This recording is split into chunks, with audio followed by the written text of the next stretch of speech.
E aí, estou aqui de volta. Nós temos uma missão que é pregar o Evangelho. Mas eu gosto de lembrar do meu mestre, né? Cristo, Jesus.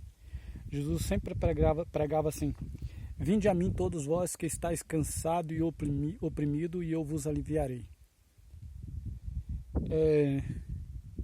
E aí as pessoas que se sentem cansado, sobrecarregado, não está aguentando mais, procura Jesus. E ele liberta as pessoas. Liberta de verdade, tá?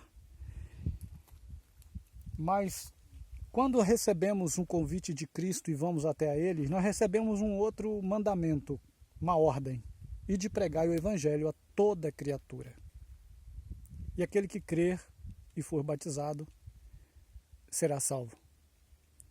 É o que nós cremos, porque Ele falou que um dia Ele voltaria para buscar aqueles que creram nele de verdade.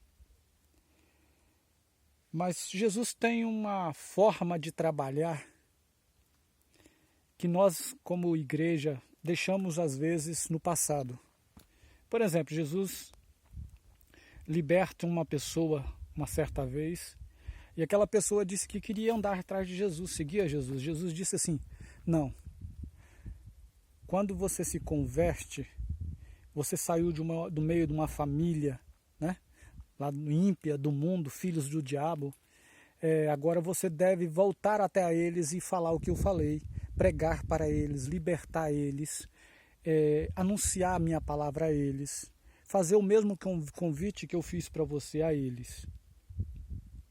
A família, ela deve ser a prioridade no meio evangélico. E eu não estou falando da sua família, eu estou falando da minha família. Você deve olhar para a sua família e entender que a primeira pessoa que você deve ganhar é aqueles que estão mais perto de você. Então é a sua família. Mas eu fico olhando às vezes alguns acontecimentos. Eu conheço três tipos de pessoas, três pessoas que me ensinam muito e que me mostram muito como está errado as coisas.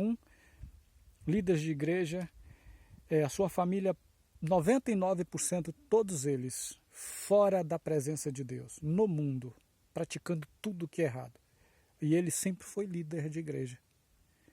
E um dia ele disse assim: ao meu filho nasceu o filho da perdição, não tem jeito para ele.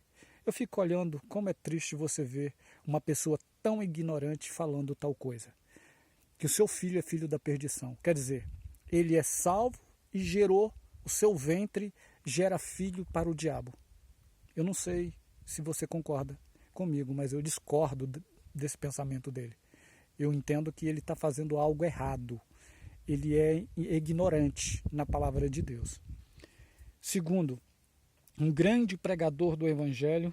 Há poucos dias eu fui saber um pregador que dá vontade de passar a noite inteira ou o dia inteiro ouvindo ele pregar a palavra de Deus. Poucos dias atrás ele disse para uma pessoa: olha, se você for falar do Evangelho para o meu filho, tome cuidado, porque ele se formou em advogado e ele é ateu. Incrível, né? Filho de pregador, nascido no Evangelho, nascido no meio da igreja, e os seus filhos virou ateu. E ele vive pregando para os outros. Que coisa incrível. O que você acha disso? Eu acho uma coisa muito estranha. Outro que eu conheço é professor de criança. Vive trabalhando e ensinando os outros a trabalhar com criança dentro das igrejas. Formado. E vive na ponta, quer dizer, ocupando um espaço lá na frente. Mas o seu filho, o qual ele ensina para os outros, seu filho, dentro da sua casa, adolescente, se declarou homossexual, sabendo que o homossexualismo é condenado por Deus.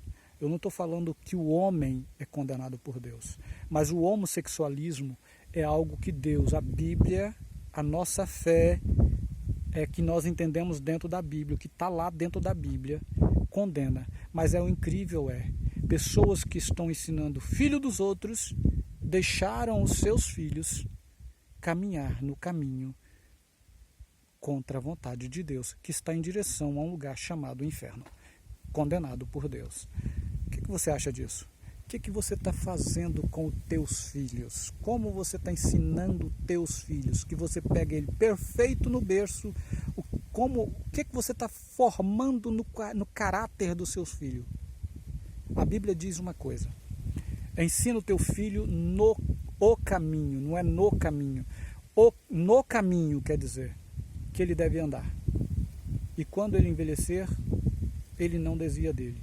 Isso significa que os pais estão deixando os seus filhos ir para o inferno porque eles não estão ensinando no caminho que os seus filhos devem andar. Eles ensinam o caminho, mas não no caminho. Pensa comigo. Quem está certo e quem está errado? Será que é a Bíblia? Ou será que é esses membros de igrejas hoje?